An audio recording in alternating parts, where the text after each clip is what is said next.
যালিকা মাবলাগুহুম মিনাল ইলম, এই দুনিয়া পূজারী যারা, তাদের ইলম তো আসলে দুনিয়া পর্যন্তই শেষ। কি পর্যন্ত? জোরে বলুন। দুনিয়া পর্যন্তই শেষ।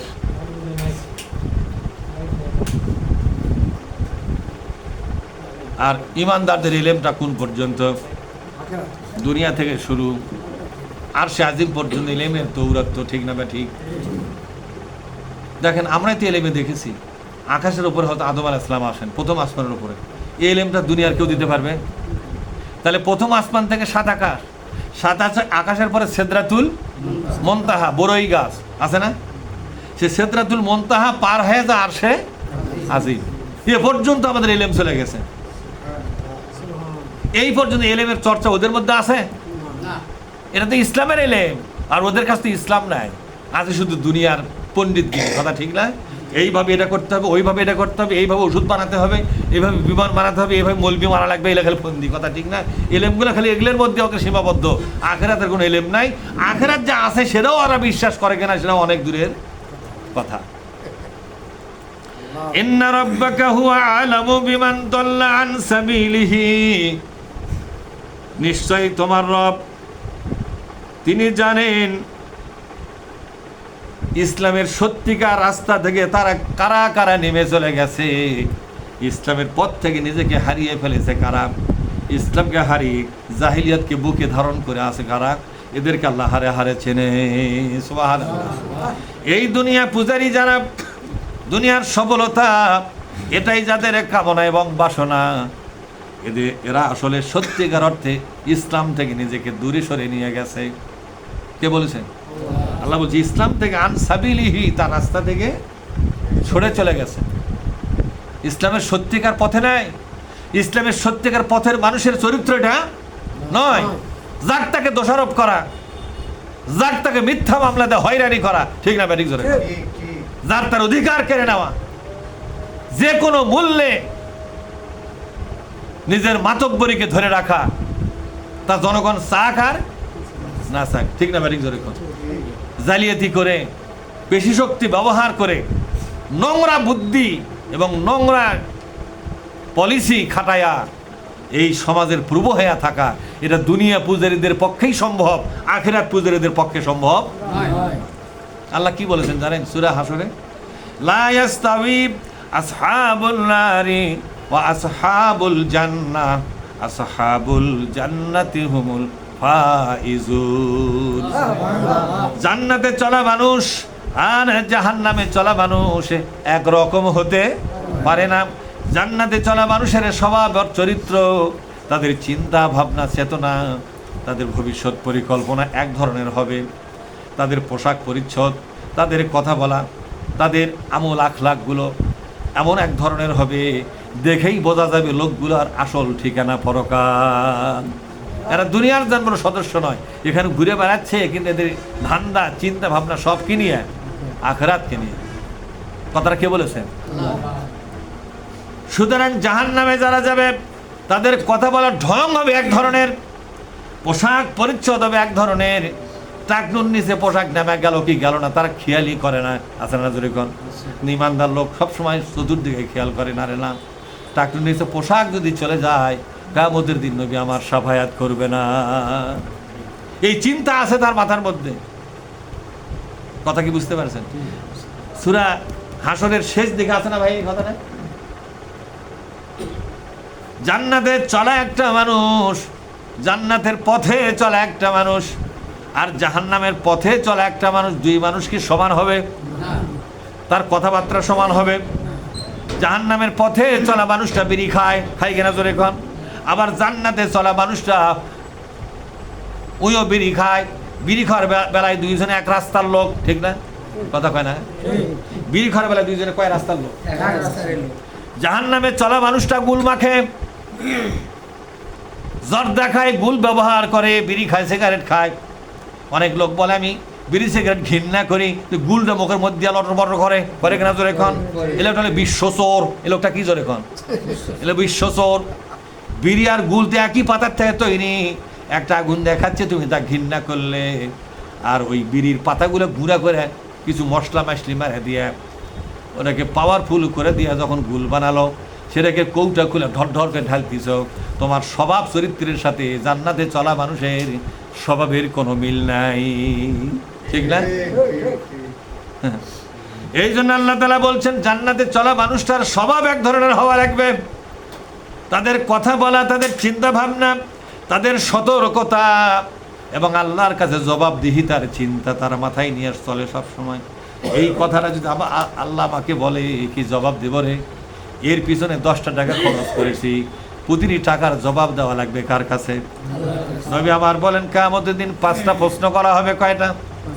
এই 5টা প্রশ্নের জবাব না দেওয়া পর্যন্ত কোনো বান্দাকে এক ধাপ সামনের দিকে যেতে দেওয়া হবে না। এমনকি নবীর কাছে পানি খাওয়ার জন্য যাবে তার অনুমতি দেওয়া, তাকে ওখানে খাড়া করে রাখা হবে, বলা হবে এক চুল পরিমাণে নড়তে পারবেন না, যেখানেই যেতে চান সেখানে আপনাকে যেতে দেওয়া হবে না। কোনো পীর সাহেবের কাছে, কোনো হুজুরের কাছে, কোনো ইমামের কাছে, কোনো হাফেজ সাহেবের কাছে, এমনকি বিশ্বনবীর কাছে বা সাহাবাদের কাছে একটু সাফায়াতের জন্য দৌড়াবেন, আল্লাহ আপনাকে দৌড়ানটা বন্ধ করে দে বলবে। নবী আমার বলেন ফেরেশতারা চতুর্দিকে দাঁড়ায় বলবে, ও আল্লাহর বান্দা থামো, একটা কদম তুমি তোলো না, 5টা প্রশ্নের জবাব দিয়ে তুমি যাও। তোমার হায়াতটাকে কোন কোন খাতে ব্যবহার করেছ? তোমার ইনকাম করা প্রতিটি টাকা কোথায় কোথায় খরচ করেছ?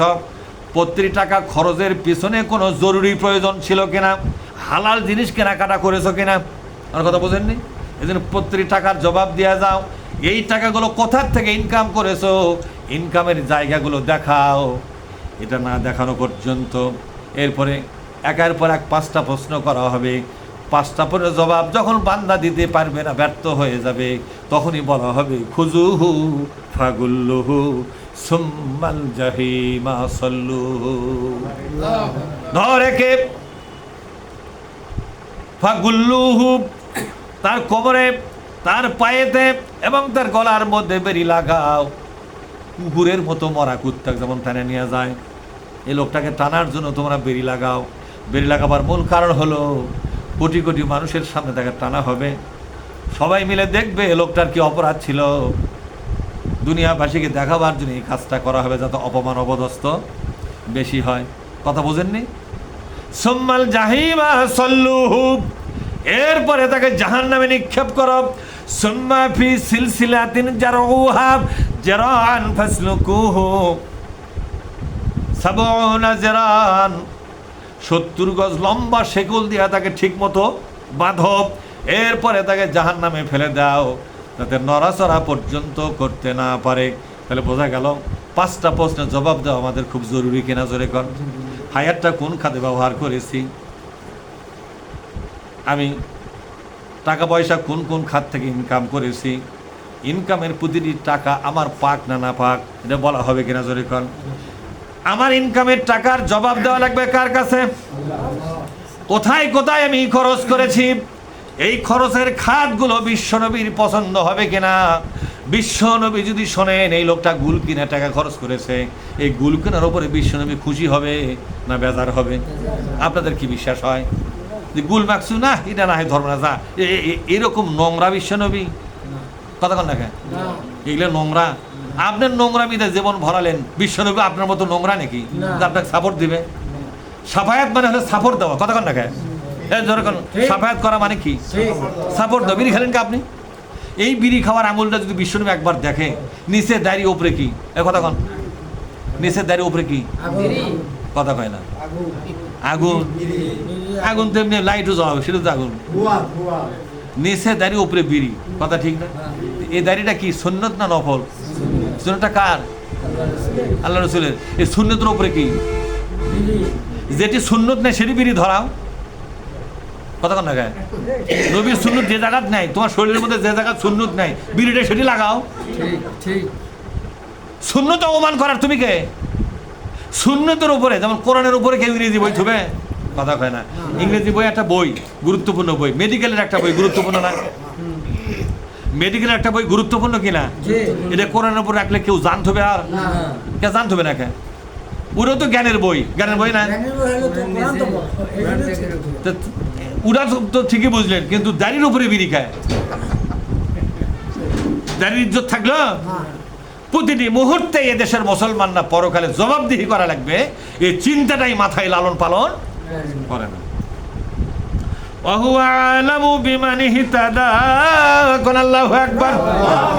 আল্লাহ পাক ঠিক মতো জানেন আমার ইসলামকে কামড়ে ধরে আছে কারা, তাদের কথাবার্তায়, চাল চলনে, চিন্তা ভাবনায়, তাদের পরিকল্পনায়, ধান্দাবাজিতে ইসলামের ওপরে তারা টিকে আছে কিনা, তাদের স্বভাবের মধ্যে ইসলাম আছে কিনা, এটা আল্লাহ জানেন কি জানেন না? জোরে বলুন। দুনিয়ার মানুষ আমাকে যেভাবেই জানুক, কিন্তু আমাকে আসল চেনা কে চেনে? জোরে বল, কে চেনে? আমাকে যেমন আল্লাহ চেনে, আপনাকে চেনে না? সুতরাং আল্লাহ বলছেন আমি কিন্তু জানি সঠিক হেদায়েতের উপর কে আছে।